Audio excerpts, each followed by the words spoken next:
queríamos terminar este capítulo de Daniel Profeta, apoyándonos en el libro de Don Bosco, la historia sagrada, sexta época.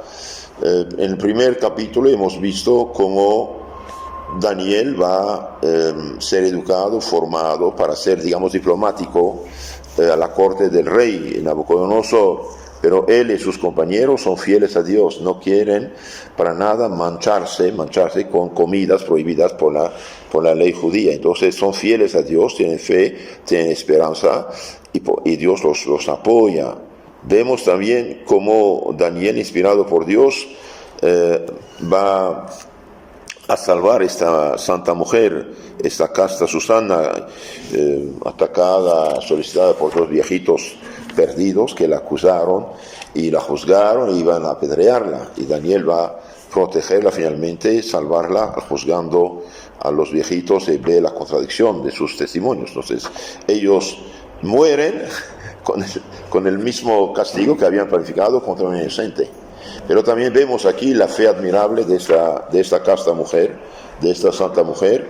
Ella dijo: soy inocente, ustedes me acusan, bien, mejor morir inocente de vuestras manos que ser pecadora. Y ahí Dios entonces va a salvarla mediante Daniel Profeta. Después vemos que Nabucodonosor tuvo un sueño misterioso. Nadie podía interpretar el sueño oscuro. Entonces él condenó a muerte a toda la gente que tenía que interpretar, todos sus sabios, sus brujos, sus hechiceros, sus disques sacerdotes paganos, condenó todos a muerte. Vemos ahí la crueldad del paganismo. Entonces el capricho del rey no queda satisfecho, bien, pena de muerte a todos los demás. Esto el cristianismo lo eliminó, puso los mandamientos de Dios y todos tienen que respetar los mandamientos de Dios. Y hemos visto que Dios, mediante este sueño de Nabucodonosor, anuncia cosas futuras, varios reinos anunciados. Primero el de Nabucodonosor, después el de los persas, después de plata, el de los griegos, de Alejandro Magno, que va a tomar todo el Medio Oriente y de tomar todo el imperio persa, y finalmente después de los griegos vienen los romanos. Pero una piedrita cae y destruye todo esto y crece y toma una extensión mundial. Hemos visto que es la figura de la Iglesia de Cristo que va a cubrir todo el mundo. Esto fue el primer sueño de Nabucodonosor. Claro, Nabucodonosor admirado al ver la sabiduría de Daniel, y bien dice: vuestro Dios es verdaderamente el Señor de los reyes, y Él quiere ver los misterios, pues tú has sabido descubrir este arcano, este secreto. Entonces Daniel sube de nivel, podemos decir, en la administración. Pero ahí siempre dije la envidia de los demás, la envidia de los demás, y finalmente van a echar por envidia y maldad a Daniel y sus compañeros al horno. ¿Y qué va a pasar? Bien, no se queman. No se queman. El ángel del Señor interviene y los libera de esto. Pero cuando traen los adversarios, el fuego sale y los quema. Ahí también el rey se da cuenta que el Dios de Daniel, de Daniel es el Dios de todo el mundo. No hay dioses, hay un solo Dios, pero ellos pensaban que era el Dios de Daniel, el Dios de ellos, los dioses de ellos. Ustedes saben que los disques dioses no existen. Es una corrupción de la noción que naturalmente tiene de Dios y de la revelación primitiva. La revelación primitiva va a corromperse y engendrar el paganismo. Ahora en el paganismo hay diferentes niveles, hay que saben que hay un Dios arriba, etcétera, y de todos va a bajar realmente muy, muy bajo a la hechicería, brujería, sacrificios humanos y cosas feas. Y eso no ha desaparecido. Hace poco escuchaba el testimonio de un señor francés que se fue en India, se hizo budista, se hizo yoga, practicó el yoga y después decía a su gran yogi, a su gran maestro en India, dice, los europeos, los americanos toman yoga como deporte, y el otro tuvo carcajada y jaja, dice, no, de todo, aunque sea de relajación y deporte, va a surtir sus efectos. Es decir, una influencia diabólica sobre ellos. Y ahí va a quedarse, realmente llega a un muy alto nivel, muy alto nivel. Finalmente un nutriólogo le habló de Cristo. Ahí empieza un poco a pensar, pero para nada de la iglesia. Entonces, cuando regresa en Europa, bien, entra en una comunidad que más que cristianismo, budismo y otras cosas esotéricas, y estaban buscando las energías ocultas de la naturaleza. Energías ocultas de la naturaleza. Y bien, finalmente, un día llegó a una iglesia de turista, podemos decir, estábamos celebrando misa, y ahí empezó a escuchar blasfemias contra Cristo. Entonces ahí se dio cuenta que esas energías ocultas que pretendían tener eran demonios. Habló con el padre por la primera vez, y el padre era el padre exorcista, dijo, Dios, conozco esas cosas. Y gracias a Dios dejó todo esto, se hizo católico, y ahora es sacerdote y monje. Bendito sea Dios. Entonces, sí, en el paganismo, no digo que no hay nada, sí hay algo, pero no es de Dios. Y los paganos de buena fe, cuando Dios les da la luz, bajo diferentes formas, se convierten. Vemos un segundo sueño de Nabucodonosor, ahí va a caer en la locura. Va a vivir con los animales. Terrible es ese sueño, oh rey, te anuncia grandes desastres. Le dice la verdad. Los paganos no se atrevían a decir la verdad a sus jefes. Algo no le gusta, le corta la cabeza. Entonces aquí es un hombre de Dios, entonces te digo la verdad. Tú eres este árbol cuya altura llega hasta el cielo, etcétera, cuyas ramas se extienden en toda la tierra. Serás cortado, es decir, no solamente expulsado del trono, sino separado del trato de los hombres. Vivirás 7 años entre las fieras, alimentándose como ellas de paja y heno, etcétera. Sin embargo, quedará la raíz, porque después de haber pasado 7 años, cuando hayas conocido que existe un Dios, el verdadero Señor de todos los reinos, etcétera, recobrarás tu primer estado, el trono. Sigue pues mi consejo, oh rey, aleja de ti con buenas obras el castigo que te aguarda. Buenas obras, limosnas, y con limosna alcanza el perdón de tus pecados, tal vez el Señor se apiada de ti. Entonces así, ahí vemos que siempre en la Biblia habla de la caridad, de la caridad, de la caridad. Sin caridad no hay salvación. Hoy muchos, gracias a Dios, todavía a pesar de no practicar, todavía quedan con algo de cultura cristiana, ¿no? De la caridad, de ayudar al prójimo, etcétera. Bueno, lo hacen por cultura, podemos decir, pero ojalá lo hicieran también por levantar un poco su alma hacia Dios. Y es bueno rezar por estas personas, impulsarlos a hacer caridad. Ahora la caridad hecha ayuda al pecador a convertirse. No es meritoria en sí porque vive en pecado, pero eso le alcanza el perdón. Por ejemplo, si el rico Epulón hubiera dado de comer al pobre Lázaro, los dos se hubieran salvado. No le dio de comer, por eso se perdió.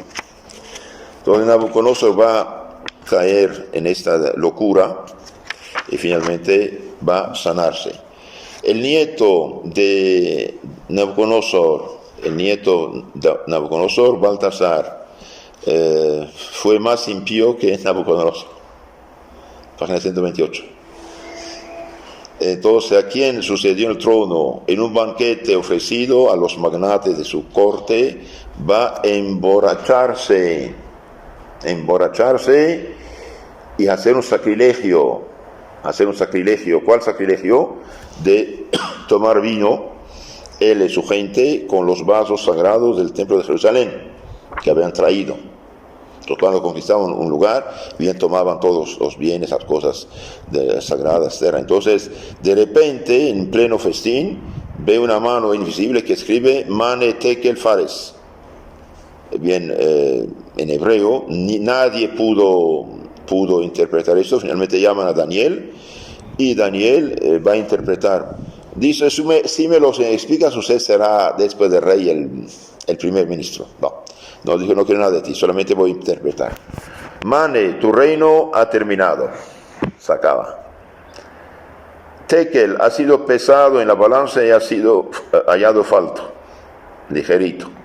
Y Ufaresh, tu reino será dividido, entregado a los medas y persas. Y bien, aquella misma noche los medos y los persas habían hecho trabajos para que el río Éufrates va del otro lado, y llegaron a la ciudad y se apoderaron de Babilonia, y Baltasar fue muerto. Y Dario el Medo llegó al trono. Aprendamos de este hecho a guardar el debido respeto a las cosas sagradas. Esto es importante, guardar el respeto a las cosas sagradas y cuidarnos del sacrilegio. Si quieren, tomen unas notas de eso. Acerca del sacrilegio. Los vasos del templo, habiendo sido consagrados a Dios, no debían ser usados sino por los sacerdotes y para su culto santo. Lo de Dios no se toca, es consagrado. Fue por lo tanto una triple profanación, triple sacrilegio, el hecho en un festín profano de tomar esos vasos, tomar con ellos. Primero, que fuesen usadas por quienes no eran sacerdotes, y hasta por mujeres que estaban ahí tomando con ellos. Entonces, usan un material litúrgico que solamente debe ser usado por los ministros del Señor, los sacerdotes.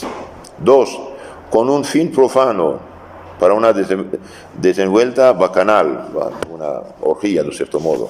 Entonces van a usar estas cosas santas por algo profano. Y 3, que con ellos se honrase y glorificase a los ídolos. Entonces, el mal uso grave de las cosas sagradas, eso se llama sacrilegio. Y hoy, por desgracia, el sacrilegio es algo corriente contra las cosas santas, contra la Divina Eucaristía, especialmente el cuerpo de Cristo. San Pablo lo dice, ¿no? El que come, bebe el cuerpo del Señor indignamente, come y bebe su propia condenación. Y hoy quieren dar la comunión a todos, sin distinción. Ojalá que todos puedan comulgar, ¿por qué no? Pero, como dice San Pablo, con discernimiento, ¿no? Con discernimiento, es decir, en estado de gracia y no de pecado mortal. El pecado mortal tiene que ser confesado. El pecado venial, el hecho de hacer de la comunión con arrepentimiento, el pecado venial queda borrado por el acto de caridad y de fe. Pero el mortal tiene que ser confesado. Entonces, sacrilegio grande. Otro problema grave de este rey Baltasar es la borrachera y moderación el beber. El rey fue conducido a este sacrilegio por el pecado de embriaguez. Un pecado conduce a otro pecado.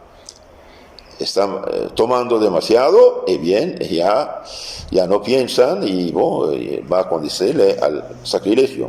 La embriaguez roba al hombre en todo o en parte el uso de su razón. Vale, el problema. La embriaguez, la borrachera, roba al hombre en todo o en parte el uso de su razón, de modo que no reflexiona ni lo que dice ni lo que hace, y despierta malas pasiones en el corazón del hombre. San Pablo pone la borrachera al mismo nivel que el adulterio, que la fornicación, que todos los pecados. Es borrachera. Es una consecuencia de la gula. Ahora, ¿de dónde viene la borrachera? De la gula, que es uno de los 7 pecados capitales, es decir, fuente de otros muchos pecados. Cuando decimos pecado capital, cada pecado capital tiene 5, 6, 7, 8 hijos. Se multiplica. Entonces un pecado con otro y otro. Ella humilla al hombre y lo hace semejante a las bestias, a los animales que carecen de razón. Entonces nadie tiene razón de perder la razón.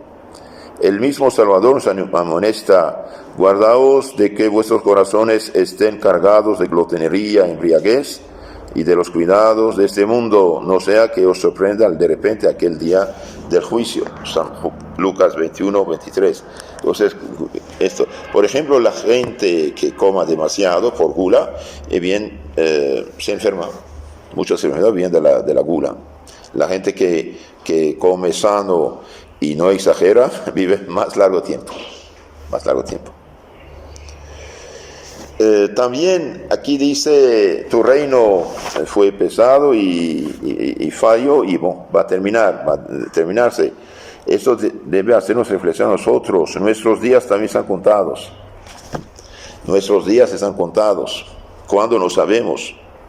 Por lo general se acaban más pronto de lo que pensamos.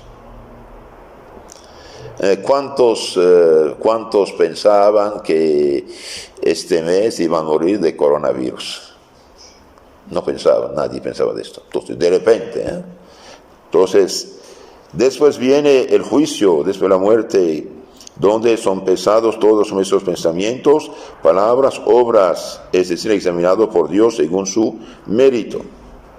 Nuestros haberes se reparten y van a parar a manos de otros. Todo va a quedarse en este mundo. Otro punto muy positivo en el comportamiento de Daniel es el celo por la gloria de Dios. Es sobremanera laudable el celo de Daniel por la gloria divina. Le causaba gran pena que tantos millones de hombres estuviesen presos por la locura de la idolatría y no conociesen al verdadero Dios, por lo que se esforzó en persuadirles la vanidad de sus dioses y convertirlos en la fe en el Dios vivo, al Dios vivo. Es importante. Él trató de enseñarles que no hay dioses, pero hay un solo Dios, y ese Dios es el Dios creador del cielo y de la tierra.